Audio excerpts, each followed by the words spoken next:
راستکار جو وفادار ہیں داخل ہونے دو۔ آج کی ہماری پہلی تلاوت اشعیاء نبی کا صحیفہ 26واں باب 1 سے 6 آیتیں مقدسہ۔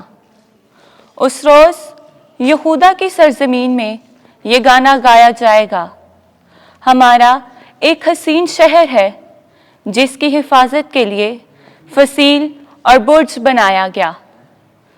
تم دروازوں کو کھولو تاکہ وہ راستکار قوم میں داخل ہو جو اعتقاد کو قائم رکھتی ہے۔ تو ہمارے مستحکم قصد کو سلامتی سے قائم رکھے گا، اس لیے کہ ہمارا توکل تجھ ہی پر ہے۔ خداوند پر ابد تک توکل رکھو، کیونکہ خداوند زمانوں کی چٹان ہے، کیونکہ وہ ان کو جو بلندی پر رہتے ہیں نیچے کرے گا۔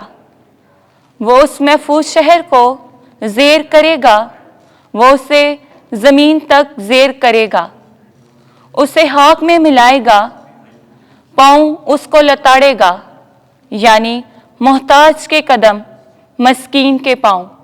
پاک کلام کے پڑھے اور سنے جانے پر خدا کی برکت ہو۔ زبور 118 جماعتی جواب۔ مبارک ہے وہ جو خداوند کے نام سے آتا ہے۔ خداوند کا شکر کرو کیونکہ وہ نیک ہے اور اس کی رحمت ابد تک قائم ہے۔ انسان پر بھروسہ رکھنے کی نسبت خداوند کی پناہ لینا بہتر ہے۔ امراء پر بھروسہ رکھنے کی نسبت خداوند کی پناہ لینا افضل ہے۔ جماعتی جواب۔ مبارک ہے وہ جو خداوند کے نام سے آتا ہے۔ صداقت کے دروازے میرے لیے کھولو، میں ان میں سے داخل ہو کر خداوند کا شکر کروں گا۔ خداوند کا دروازہ یہ ہے، اس میں سے صادق داخل ہوں گے۔ میں تیرا شکر کروں گا اس لیے تو نے میری سن لی ہے اور میرا مخلص ٹھہرا ہے۔ جماعتی جواب۔ مبارک ہے وہ جو خداوند کے نام سے آتا ہے۔ اے خداوند نجات بخش، اے خداوند اقبال مندی عطا کر۔ مبارک ہے وہ جو خداوند کے نام سے آتا ہے۔ ہم خداوند کے گھر میں سے تم کو دعا دیتے ہیں۔ خداوند ہی خدا نے ہم کو نور بخشا ہے۔ جماعتی جواب۔ مبارک ہے وہ جو خداوند کے نام سے آتا ہے۔ خداوند آپ کے ساتھ ہو۔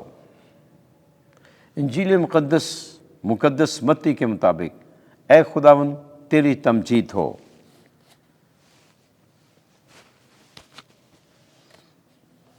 7واں باب 21ویں آیت اور پھر 24ویں آیت سے 27ویں آیت تک۔ جو میرے آسمانی باپ کی مرضی پر چلتا ہے آسمان کی بادشاہی میں داخل ہوگا۔